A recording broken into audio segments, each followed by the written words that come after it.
Delhi NCR में प्रदूषण का स्तर लगातार बढ़ता जा रहा है। एयर क्वालिटी इंडेक्स 400 के पार है और लोगों को सांस लेने में भी तकलीफ होने लगी है। डॉक्टर लगातार जहरीली हवा को लेकर चेतावनी दे रहे हैं। साथ ही पूरे दिल्ली एनसीआर में ग्रैप 3 लागू किया गया है।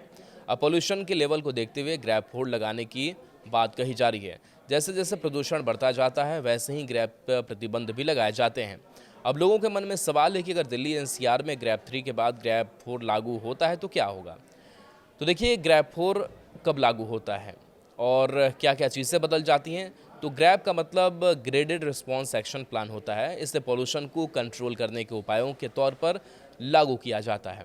अगर प्रदूषण का स्तर ज़्यादा है तो ज़्यादा प्रतिबंध लगाने पड़ते हैं। यही वजह है कि दिल्ली में फिलहाल ग्रैप 3 लागू किया गया है, जिसमें पोल्यूशन फैलाने वाली कई चीज़ों पर पाबंदी है और स्कूलों को हाइब्रिड मोड पर चलाए जाने की सिफारिश की गई है।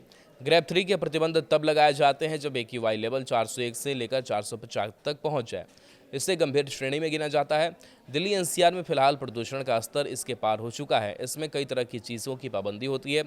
मेट्रो, अस्पताल और फ्लाईओवर से जुड़ी परियोजनाओं को छोड़कर बाकी सभी निर्माण काम बंद कर दिए जाते हैं।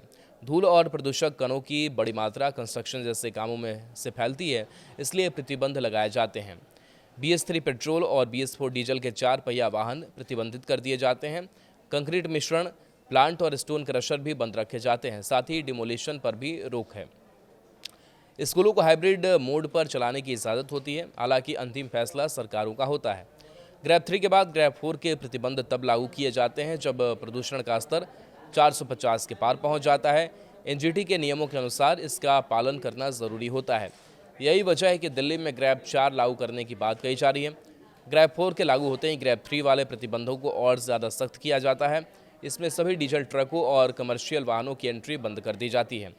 ज़रूरी सामान वाले वाहनों को ही सीमा में घुसने की इजाज़त होती है। इसके साथ ही सरकार को वर्क फ्रॉम होम और स्कूल बंद करने की भी सलाह दी जाती है।